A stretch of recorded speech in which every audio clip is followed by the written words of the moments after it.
Chapter 8. Ginger's Story Continued. The next time that Ginger and I were together at the paddock, she told me about her first place. "After my breaking in," she said, "I was bought by a dealer to match another chestnut horse. For some weeks he drove us together, and then we were sold to a fashionable gentleman and were sent up to London.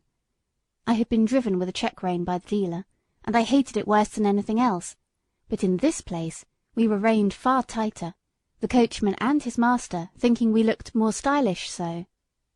We were often driven about in the park and other fashionable places.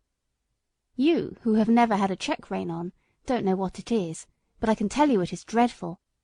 I like to toss my head about, and hold it as high as any horse, but fancy now, yourself, if you tossed your head up high, and were obliged to hold it there, and that for hours together, not able to move it at all, except with a jerk still higher, your neck aching till you did not know how to bear it.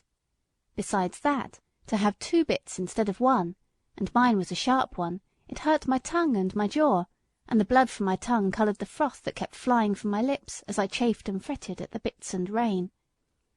It was worst when we had to stand by the hour, waiting for our mistress at some grand party or entertainment, and if I fretted or stamped with impatience, the whip was laid on. It was enough to drive one mad." "Did not your master take any thought for you?" I said. "No," said she, "he only cared to have a stylish turnout, as they call it. I think he knew very little about horses. He left that to his coachman, who told him I had an irritable temper, that I had not been well broken to the check rein, but I should soon get used to it. But he was not the man to do it, for when I was in the stable, miserable and angry, instead of being smoothed and quieted by kindness, I got only a surly word or a blow. If he had been civil, I would have tried to bear it. I was willing to work, and ready to work hard too, but to be tormented for nothing but their fancies angered me. What right had they to make me suffer like that? Besides, the soreness in my mouth and the pain in my neck, it always made my windpipe feel bad, and if I had stopped there long, I know it would have spoiled my breathing. But I grew more and more restless and irritable. I could not help it, and I began to snap and kick when any one came to harness me. For this the groom beat me, and one day, as they had just buckled us into the carriage, and were straining my head up with that rein, I began to plunge and kick with all my might. I soon broke a lot of harness, and kicked myself clear, so that was an end of that place. After this I was sent to Tattersall's to be sold. Of course I could not be warranted free from vice, so nothing was said about that. My handsome appearance and good paces soon brought a gentleman to bid for me, and I was bought by another dealer. He tried me in all kinds of ways and with different bits, and he soon found out what I could not bear. At last he drove me quite without a check rein, and then sold me as a perfectly quiet horse to a gentleman in the country. He was a good master, and I was getting on very well, but his old groom left him, and a new one came.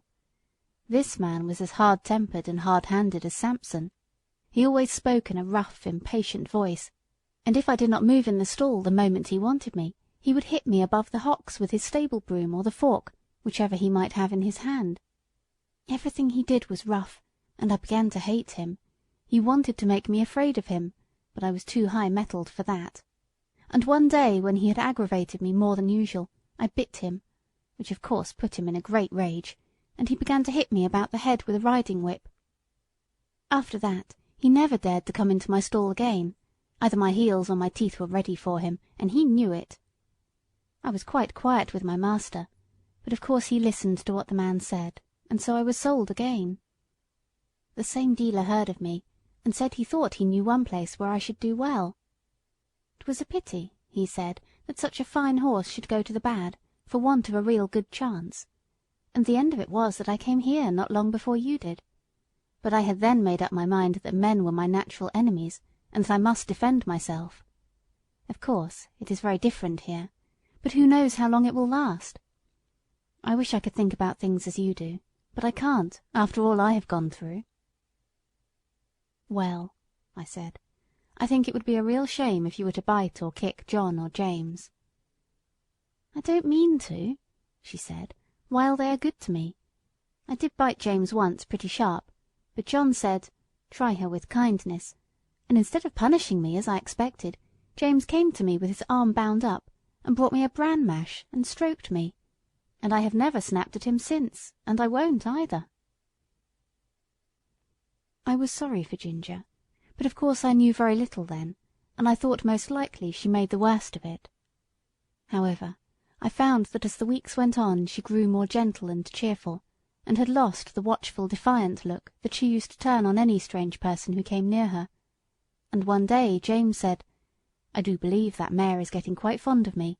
She quite whinnied after me this morning when I had been rubbing her forehead." "Ay, ay, Jim, 'tis the Birtwick balls," said John. "She'll be as good as Black Beauty by and by. Kindness is all the physic she wants, poor thing." Master noticed the change too, and one day when he got out of the carriage and came to speak to us, as he often did, he stroked her beautiful neck. "Well, my pretty one, well, how do things go with you now? You are a good bit happier than when you came to us, I think." She put her nose up to him in a friendly, trustful way, while he rubbed it gently. "We shall make a cure of her, John," he said. "Yes, sir, she's wonderfully improved. She's not the same creature that she was.